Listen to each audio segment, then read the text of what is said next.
as we move on to, if you like, the skies opening up again, a lot of conversation. I mean, I saw your deck in LinkedIn, which is one of the reasons why I reached out to you immediately. But I like see you on Instagram talking about your All-Stars, and on LinkedIn we're talking about carbon. Now, clearly, jet planes, little turbines whirling, lots of carbon. Take us through that story a little bit, Tom. Yeah, so I mean, look, there is a limit to what we can do because we don't make the planes. But I think, to put things into perspective, and not to be defensive here, but to put things into perspective, the airlines give out about 2% of carbon emissions, less than 1% of nitrous oxide. The farming industry, car industry, etc., are far greater contributors. But the airline industry has had an undue amount of focus, which is fair enough. And hopefully, finally, I've been a big believer of electric cars. That's coming. We're seeing a lot more vegan meat coming because actually meat production is probably the biggest emitter of greenhouse gases. So things are all moving in the right direction. On the airline side, what are we doing and what can we do? I mean, we've always been into sustainability, but to be honest, it wasn't driven by the climate. It was driven by efficiency. In terms of, we always bought light aircraft. We have more seats per square foot than anyone. In fact, if it's public, emissions per passenger, AirAsia is the greenest airline in Asia. That's a known fact. And then, in terms of waste, we've been very, very proactive. It's probably unsightly, but we collect waste in different types of containers. Our crew will come around, and when I'm on the plane, I do it myself in terms of different types of waste. And we're very, very conscious. The big move now for us is to get out of single-use plastics. And as the super app starts, going into food delivery and grocery delivery, etc., we're very, very conscious of single-use plastic as well. Now, that's sometimes an oxymoron statement because it costs more, but we believe that people will be willing to pay more as long as they're educated.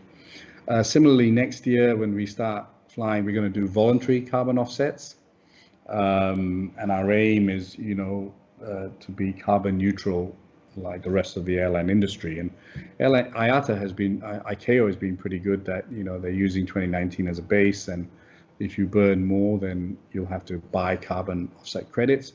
I'm making sure that those offset credits end up in our part of the world. And then we're working very hard with Airbus. Electric planes are not far away.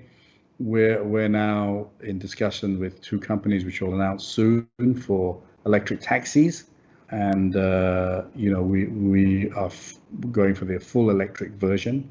And I think we're not far away in terms of electric planes. And of course, planes have got lighter with the use of carbon fiber as opposed. So it's been in our mantra all the time in terms of, best technology, getting the right talent. It was called efficiency. So we burn the least amount of fuel because our pilots are very efficient. If you notice, we take a lot longer to take off. I give you a good example. You're in your sports car at the traffic lights and you're revving up. Well, pilots like that as well. If they put full thrust, they get much more of a kick when you take off, but that burns a lot more fuel. We do single engine taxis. We also take off. We take longer time because we derate the engines because our runways are long. We could land a space shuttle on our runways. But so we have been doing that. We want to do more. Our latest seat is carbon fiber. So we go from 12 kilo seat to about 3 kilos, which is quite substantial.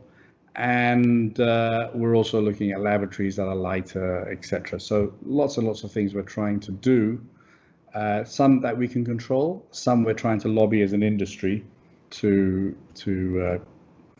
change, and some in terms of the airports. If I can, the takeaway is, I think, so clearly, even before everyone was talking about ESG, it was already part of their agent's DNA. Yes. Really, ESG is about efficiency. It's good for business. It's good Yeah. for profit. I mean, this is one of the messages on, particularly if you think about it. At the exchange, we've got FTSE for Good, we've got 900 two companies, 761 FTSE for Good. There's a lot of convincing that needs to be done, particularly for middle market. I mean, you've got to remember, companies' raison d'etre is to make profit, create value. Yeah. Then I'm going out and I'm saying, look, ESG is an investment. It makes your business sustainable. It makes you competitive. And, you know, we're a trading nation, an Asian trading nation. We make intermediate products. We make primary products. Yeah. And if we cannot show provenance, people will be buying from somewhere else. But with these supply disruption, I think there's a real call to action where we can actually displace other people and actually gain market share. I mean, I think so. I mean, I think the big challenge is getting the public to buy in as well, right? Mm-hmm. And we're running a lot of education. I mean, while we're not on that topic yet, but sustainable tourism, no one thinks about the damage they do to a beach resort. When you bring 1 million tourists into it, right? So we're also responsible for, yes, we affect climate change, but we also affect, nature and beauty and places of worship, etc. So for me, AirAsia staff now, I always say the branding starts at home first. So we've spent the best part of 1.5 years prior to COVID educating our staff on why we turn off our lights or our air conditions at a certain time, that it's not necessarily costing, and educating them on why climate change is happening. Now, we're the forefront of climate change. Airlines see it way before. Now, in Germany, that's a wake-up call for Europe, right? Floods. And, America is still living in denial, even though, they're having temperatures of 40 degrees. But we see it. Our pilots see how the weather has changed from typhoons to really adverse weather patterns that didn't exist before. So we're living it. And, I tell my staff, if we don't change the world's environment, we won't be an airline. We won't be sustainable because it'd be too dangerous to fly, or there's so much disruptions to flying from adverse weather conditions, right? So the number of cyclones, the number of earthquakes, the number of tsunamis have all increased dramatically. And so, we all have to play a part. So my job, firstly, is to educate the 24,000 All-Stars.